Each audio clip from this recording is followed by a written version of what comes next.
Hi my lovelies. So tell me, how many old resin projects do you have lying around taking space? Do you have any failed resin projects that bloomed on the top and left a haze that you can't get rid of? Have you got any worn out coasters that you were just going to toss in the bin? But don't throw them away. Let me show you 4 flipping marvellous ways you can make them brand new again.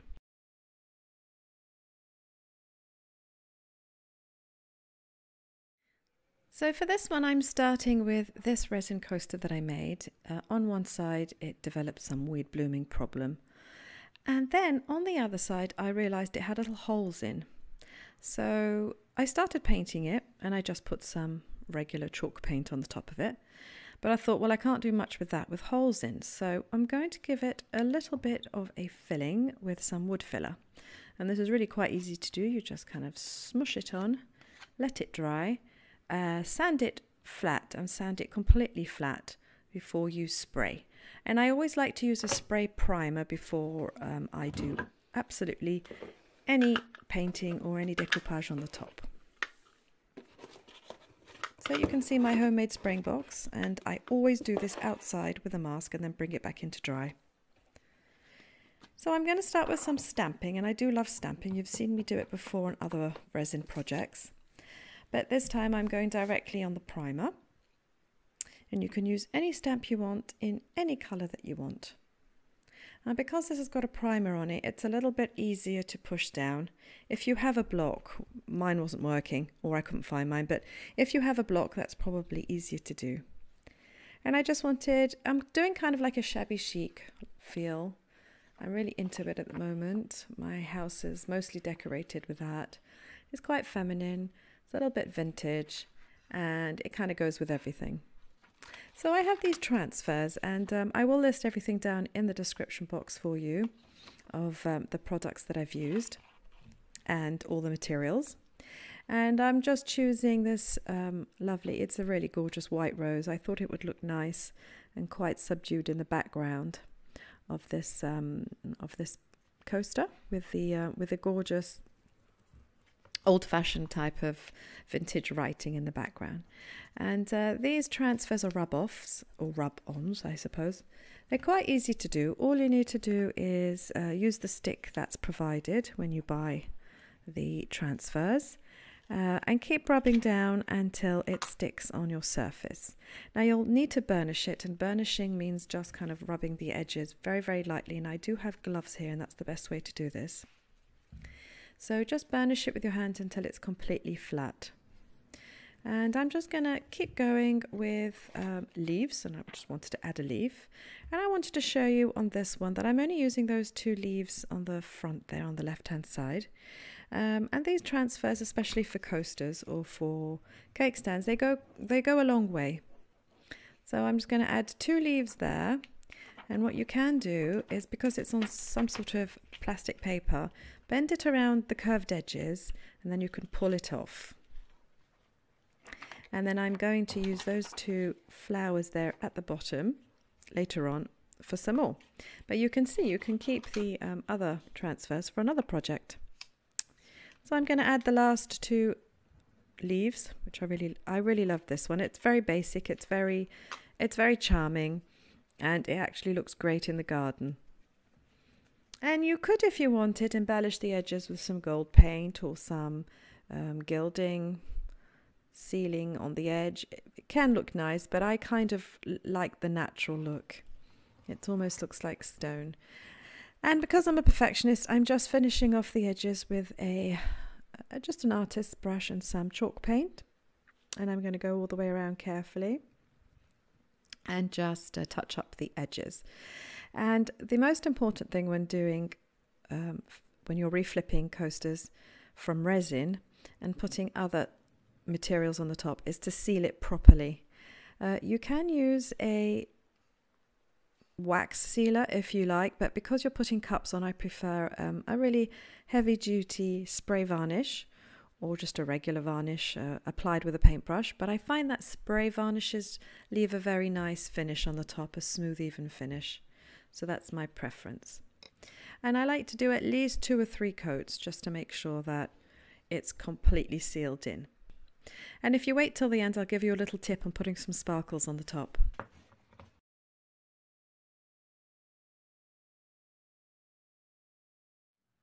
And now this is another version. This old coaster, you can see one side. I did it for Christmas, and I got bored with it. I used it and I thought, you know what, I may as well reflip it instead of waiting for next Christmas. And next Christmas I can always make some new ones. So I've sanded this down completely, and this time I've used the other side. And I wanted to show you this effect because on these particular coasters there's like a little ridge, a design, and it's inset. And I wanted to show you that with these transfers you can also rub them on. So it's the same system. I'm rubbing down, and you do want to be careful with this though that you don't rub down too hard so that you scratch the rest of the coaster top. And when it comes to those little ridges, I'm just going to take the end of my stick and I'm going to sort of kind of like push it down in between. And eventually you'll see me later use a much thinner stick just to get into the little crevices. But it's really that simple. You just keep pushing down until it sticks on all the edges, and then you peel the plastic paper off the top. Make sure you burnish it again with your fingers. So with this I'm being very, very careful. So I want to get into all those little ridges, the shapes of those patterns there, and there's like sort of a round circle in the middle of it, and I wanted to get in there too.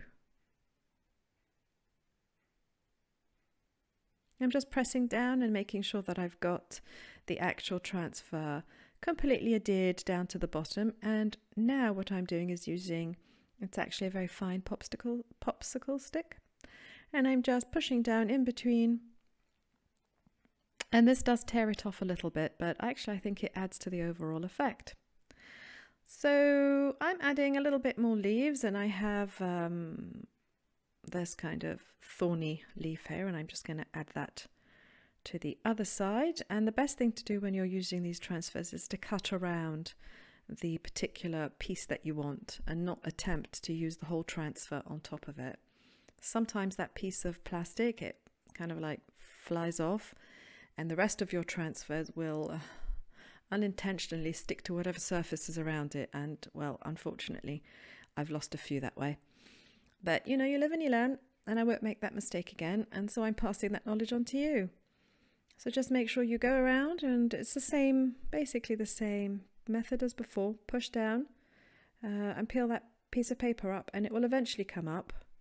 And once it does, you can do the same method with a popsicle stick and go in between and just push them down. And as you can see here, I'm going along the corner, and there is just a little tiny bit of transfer. Waste not, want not. I will be reusing that in another project. There's no need to throw that bit away. And you can see it's easy to sort of push against the side, get some on the side of the coaster, just using your finger and the stick, and then you can peel the rest away. Yeah, that easy. Now on this particular one at the end, I used a gilding pen, a gold leafing pen, and I went around the edges, just gave it a little bit more pizzazz. I'm also going to be adding some stamps to this. I just thought it would fill up those empty white spaces. And as you can see there, I made little mistakes, not a problem. Take just a little microfiber, and you can rub off the excess ink before it dries.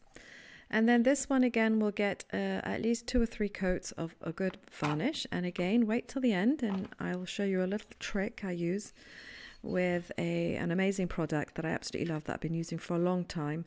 Little sparkles on the top, just on the top coat. It looks stunning. So you can see the other examples I've done of these. This one's also done with the same method, stamping. The difference is I've actually painted the background this really lovely kind of French linen colour. Then this one I've gone a little bit more heavy with the transfers and stamps. It's a little busy, but I think with the gold gilding it just is really, really pretty. And then the last one, and this one I've added a little bit of gold leaf on the top. I think it looks so elegant. And you don't have to be a matching set, you can, but as you can see, they all go together.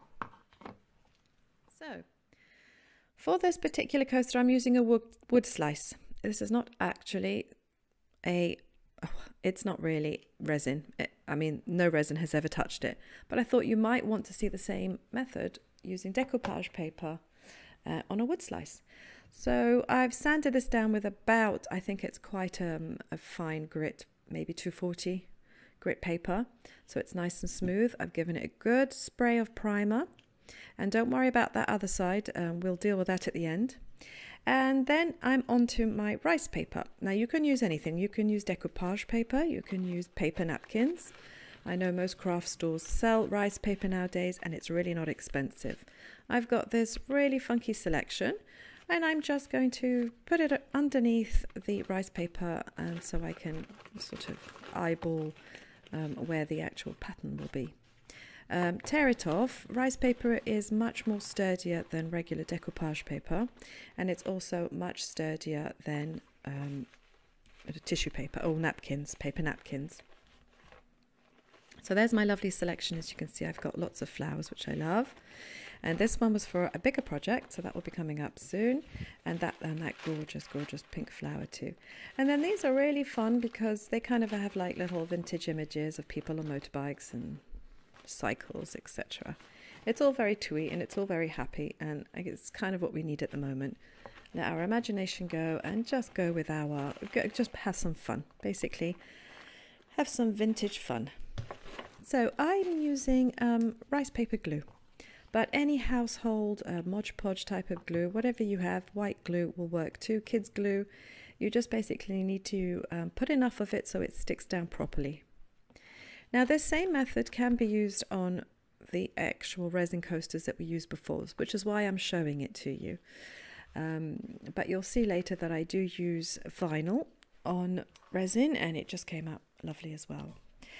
I always seal the top of all of my decoupage with the same glue.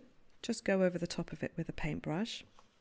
And this paper is actually really easy to tear off. You can either use your fingers and wet it, and it will just kind of like rub it off. You can rub it off with your thumb, or you can wait till it dries and use some sandpaper. A sandpaper block works very well because it's hard enough, and it will just push against the excess and leave you with a nice neat edge. I'm going in with some gilding. I would love some gold on here, why not? And I'm using my little finger because I just want it very natural looking. I'm not looking to do anything specifically abstract or anything too defined. So I'm just tapping along with my hand. And I do have another video on how to use this, basically how to, the best glue for gold leaf. Am I making sense? I hope I am. You've got to wait until that glue dries completely and it goes sticky.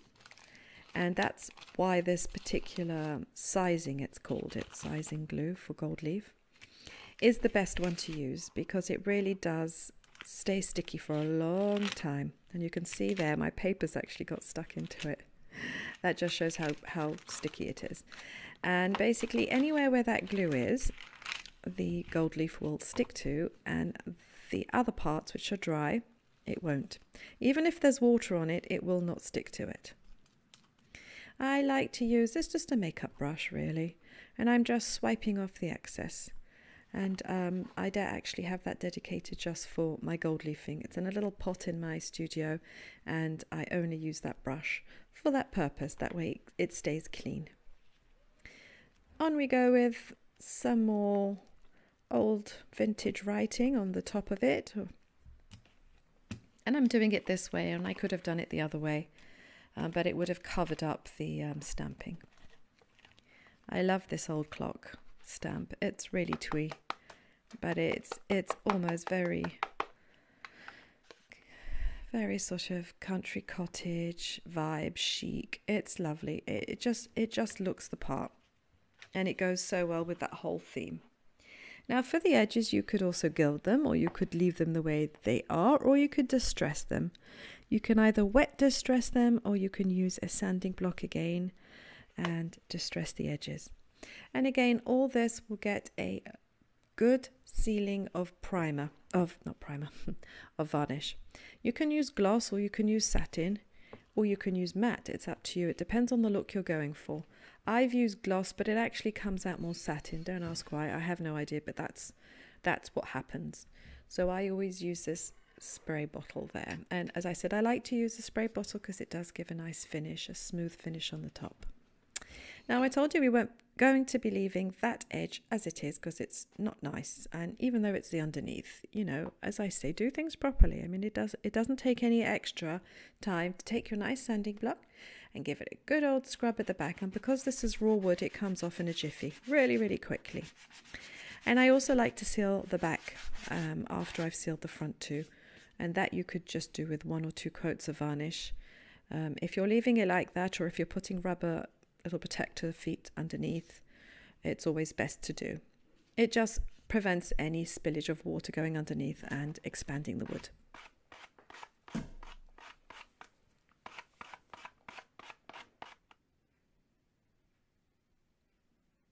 Okay, and now I'm going to be flipping an old resin cake stand. Now, there was nothing particularly wrong with it, but I got bored with it, and you know, you're allowed to make something and then after say to yourself, oh gosh, I've seen that for a year now, I'm bored of it. But as I said, I don't throw anything away, so I am going to reflip this and repurpose it. But as you can tell, it's got a hole in it, and I need that hole sealed up. So I'm going to put a little bit of my painter's tape underneath, just to stop the filler from basically seeping through. Then I'm using a little spatula. I'm getting it as flat as possible, but I am anyway going to sand that whole surface right flat. Wait until the filler is completely dry, and I mean completely dry, so that you get the best effect. And there you go, it's all sanded nice and flat, and that bit in the middle is completely level. Giving it a good spray with primer. And now I'm onto my vinyl, and this vinyl I actually, to be honest, I bought it very kind of on a whim. It's actually a wall vinyl, but I had it lying around, and this is actually an experiment, and we're doing this together. And so I'm going to see if this works, and I can tell you in advance it did work. So it does leave, it's not like the actual rub-off transfers. It leaves, how can I say, it has a border along the edge, so it's slightly raised. It's not ideal, but honestly, once you've added all the other bits and bobs to it, other decoupage, other transfer stamps, and at least 2 or 3 coats of varnish, it's not, you can't really tell. So I'm going with this one. I like it. I've got a lot left, and I'm going to make some matching coasters with that. So I'm just using an X-Acto knife, and I'm cutting off the excess vinyl. And this is transparent vinyl, which is, I think that's the only way they sell them, unless I'm mistaken. They might sell it with a white background too. But I got the transparent one, knowing that I might be doing this. So you go around, and I'm just using that transfer, but you can use a credit card if you don't have this stick. It's not indispensable. And I'm just rubbing it on, making sure it's completely flat, adding all my other, I want a couple of leaves here and there. And I'm just going to go around and do that and kind of fill up those white spaces. I want it soft looking, romantic looking. I do like that effect. So I'm not going to put too much on the top of it. And you can see that actually I gave it a test with my sanding block, and it worked. It got rid of all the excess plastic on the edge and left me with a smooth edge. Let me get my tongue back in my mouth. Okay, and then here I'm filling up some more spaces, white space. Although I'm leaving some, I just love that lettering. So this time I'm using music notes, because we are quite a musical family here. There's a few amateur musicians in this house apart from me. No, this is what I do, and the rest, they play instruments. We actually have a room dedicated to lots of instruments in our house, and I thought my husband would like this next time I serve tea on it. He'd be like, oh, music notes. So that's dedicated to him. Hope he likes it. I'll let you know if he does. And then I'm putting on a transfer. This is one of those rub-off transfers, actually. It's not a vinyl. I wanted to see how the two play together, and they did really well. They stuck to each other perfectly well, and this one is really seamless because it's extra fine. So yeah. So make sure that's burnished too, and this again will need a couple of layers of varnish. But before I do that, I'm having fun with this nail art strip. Yes, it's basically silver. I have a silver one and a gold one. Usually put them on your nails, but I thought let's try them on this platter or cake stand, just to give it a little bit of a kind of like a modern twist. So I'm just taking a couple of strips and I'm overlapping them here and there in kind of a Mondrian effect. It's quite pretty. And what I would have done differently is maybe put down a bit of glue, because they were hard to stick onto this because of the vinyl. But they did stick on, and I just kind of, I really rubbed them down well. And so that's the last one. I've only put 3 strips, so you can put as many as you want. And actually, if you were more into, less of a vintage style and more into an abstract style or a modern style, these strips would look really great on a different background. So I'm using my Molotow pen. It's the silver chrome one. And I'm going around all the top edges and all the sides. I'm going to go all the way around that and let that dry completely before I varnish it. And here I actually have a silver candelabra. It's a silver candlestick holder. I think that's the way to say it. And I've actually just filled up the inside of it. This is not strictly necessary, but you know me, I'm experimenting constantly. So I'm going to stick that down with a little bit of glue. Some super glue is the best thing to do, and leave it overnight to dry.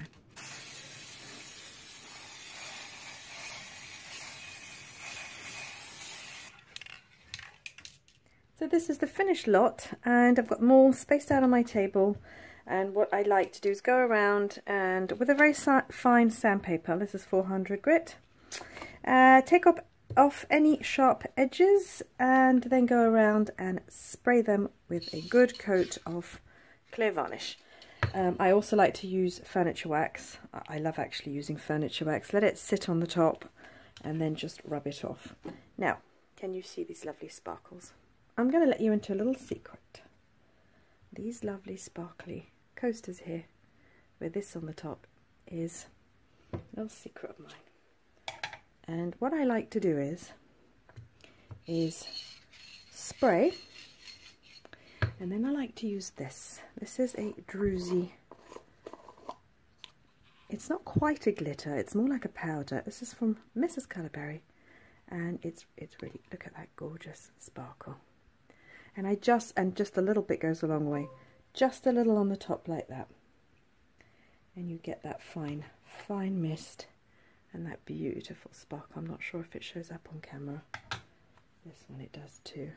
I love that one. So that's my little tip. Just between you and me, don't tell anybody our secret. Look, it's flying everywhere. It's just gorgeous. So I hope you've enjoyed this tutorial. And well, I'll see you in the next one. Got a really nice tutorial coming up next week, I think, or maybe the week after. So look out for that. Make sure you're subscribed, you've turned on your notifications. I wish you all happy holidays for those who are still away on holiday. Take good care of yourselves, and I'll see you soon. Bye!